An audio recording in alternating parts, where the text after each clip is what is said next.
दुल्हन ने शादी के बाद किया मना। एक दर्द भरी कहानी। शादी के बाद विदाई का समय था।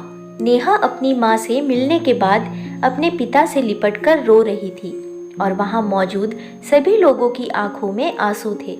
उस समय नेहा ने घूंघट निकाला हुआ था और अब उसकी विदा होकर ससुराल जाने का समय हो गया था।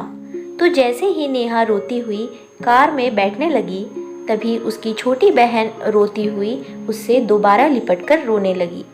तभी गाड़ी के पास खड़े नेहा के पति अविनाश से उसका दोस्त दिनेश कहता है, अरे यार अविनाश, यहाँ से घर पहुँचते ही सबसे पहले होटल अमृत बाग पहुँचकर बढ़िया सा खाना खाएंगे, क्योंकि यहाँ तेरे ससुराल में तो एकदम घटिया खाना था।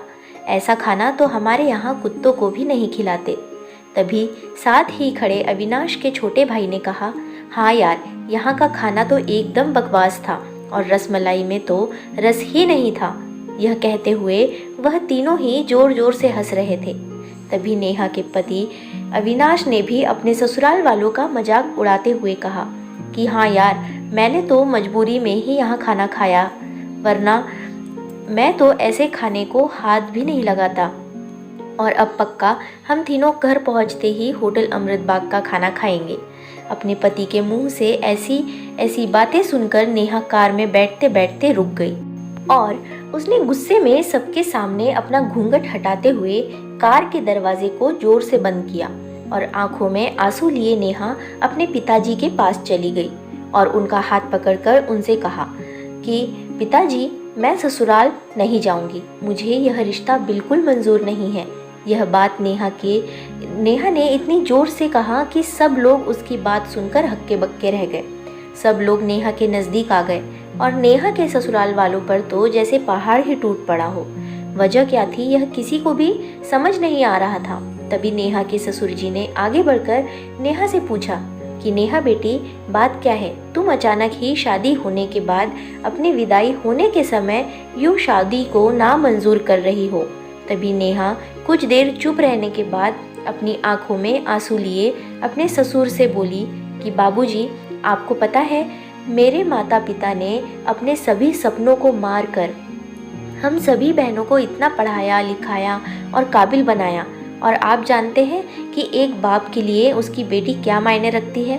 वैसे आप और आपका बेटा कभी नहीं जान सकते, क्योंकि बाबूजी, आपके घर में तो कोई बेटी है ही नहीं।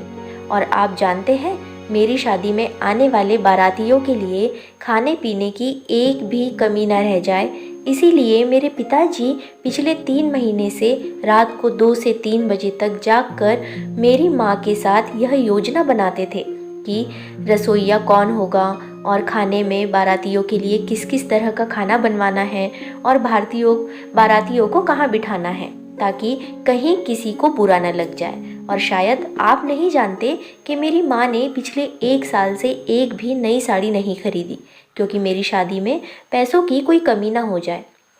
और आज भी मेरी शादी में मेरी माँ मेरी बहन की साड़ी पहनकर खड़ी है, और यह तो कुछ भी नहीं, मेरे पिताजी भी 150 रुपये की इस शर्ट के नीचे कई छेद वाली बनियान पहनकर खड़े हैं, और यह सब सिर्फ इसलिए ताकि मेरी शादी में कोई कमी ना रह जाए। लेकिन इतनी मेहनत करने के बावजूद भी आज इस शादी में आपके बेटे को रोटियां ठंडी लगी, उसके दोस्त को पनीर बकवास लगा, और मेरे देवर जी को तो रसमलाई में रस ही नहीं मिला। और तो और मेरे पति अविनाश जी तो ये कह रहे थे कि वह तो ऐसे खाने को हाथ भी नहीं लगाते, बस उन्होंने तो मजबूरी में ही यह खाना खा लिया। अगर सब कुछ इन्होंने मजबूरी में ही खाया है तो इसकी क्या गारंटी है कि मुझसे शादी भी अपनी खुशी से ही कर रहे हैं। कल को अविनाश जी ये भी तो कह सकते हैं कि मुझसे भी इन्होंने मजबूरी में ही शादी की है। और नेहा रोते हुए अपने ससुर से यह भी कह रही थी कि जिन माता पिता ने मेरी शादी में दिन देखा न रात, बस शादी की तैयारी में लगे रहे, उन माता पिता पर आज आपके बेटे और उनके दोस्त यूँ जोर जोर से हंस रहे हैं और उनकी इतनी बेइज्जती कर रहे हैं। क्या आपके घर में माता पिता की इतनी ही इज्जत होती है? तभी नेहा के ससुर ने कहा कि बेटी, इतनी छोटी सी बात पर तुम इतना नाराज़ हो गई। तो नेहा ने अपने ससुर की बात को काटते हुए कहा कि बाबूजी, यह छोटी सी बात नहीं है। अगर शादी के बाद मैं भी आपकी इज्जत ना करूं तो आपको कैसा लगेगा? यह सुनते ही नेहा के ससुर ने शर्म के मारे अपनी आंखें नीचे कर ली। तभी नेहा ने कहा, लेकिन बाबूजी आप चिंता न करिए, हमारे अंदर हमारे अच्छे माता पिता के संस्कार है। किसी की बेइज्जती करना, यह सब हमारे माता पिता ने हमें कभी सिखाया ही नहीं है। यह सुनते ही नेहा के पिताजी ने आंखों में आंसू लिए अपनी बेटी को गले से लगा लिया और उससे कहा कि बेटी, मुझे गर्व है कि तू मेरी बेटी है और अब तू शांत हो जा बेटी, तुझे मेरी कसम, तू इन्हें माफ़ कर दे और खुशी खुशी अपने ससुराल चली जा। तभी नेहा का पति अविनाश भी नेहा के पिताजी और नेहा से हाथ जोड़कर माफ़ी मांगता है और यह कहता है कि बाबूजी, मुझे माफ़ कर दो, सारी गलती मेरी ही है, लेकिन आज आपकी बेटी ने मुझे एक पिता की इज्जत करना सिखा दिया और आज के बाद मैं हर किसी के माता पिता की हमेशा इज्जत करूँगा। इस वक्त नेहा के ससुर जी भी आगे आकर अपनी बहू नेहा के सिर पर हाथ रखकर कहते हैं कि मैं तो बहू लेने आया था, लेकिन ईश्वर बहुत कृपालु है, उसने मुझे बहू के रूप में एक बेटी दे दी और वह भी इतने अच्छे संस्कार वाली, जो कि माता पिता का भी इतना सम्मान करती है। और अब बेटी, मेरे कहने से इन नालायकों को भी माफ़ कर दे, मैं हाथ जोड़ता हूँ तेरे सामने। तभी नेहा अपने ससुर जी के दोनों हाथों को पकड़ लेती है और कहती है कि नहीं बाबूजी, आप मेरे पिता के समान हैं, कृपया आप मेरे सामने हाथ मत जोड़िए।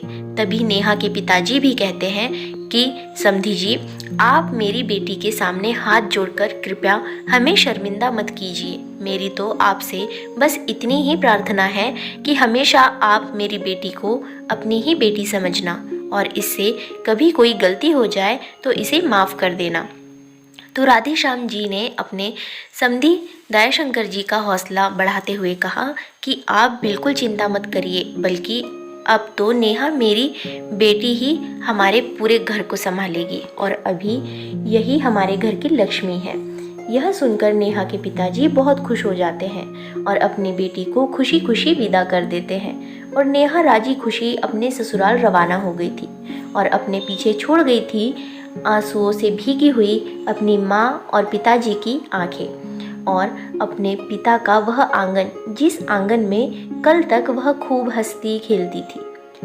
आज से इस आंगन की चिड़िया उड़ गई थी किसी दूर प्रदेश में। तो दोस्तों, बेटी माँ बाप का अभिमान, वह एक अनमोल धन होता है और दोस्तों, अपनी छाती पर पत्थर रखकर वह अपनी प्यारी बेटी और अपने जिगर के टुकड़े को उसकी शादी करके उसे विदा करता है। इसलिए एक बाप अपनी बेटी की शादी करके वैसे ही उससे दूर हो जाता है और हमें उसका अपमान करके उन्हें और दुखी कभी भी नहीं करना चाहिए। और चाहे कभी शादी में थोड़ी बहुत कमी हो भी जाए तो कोई बात नहीं, सिर्फ इतना याद रखना कि एक पिता एक दिन की दावत के लिए अपनी पूरी ज़िंदगी की जमा पूंजी और कमाई लगा देता है।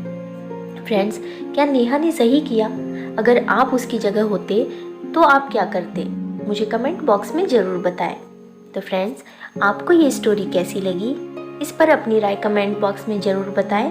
वीडियो को लाइक शेयर ज़रूर करें, क्योंकि आपके लिए मैं ऐसी ही अच्छी अच्छी कहानियाँ और सुविचार लेकर आते रहती हूँ। और चैनल सब्सक्राइब करके बेल आइकन दबाएं, जिससे आने वाले हर लेटेस्ट वीडियो की नोटिफिकेशन आप तक सबसे पहले पहुँचे। और बेल को ऑल पर प्रेस करना बिल्कुल ना भूलें। धन्यवाद।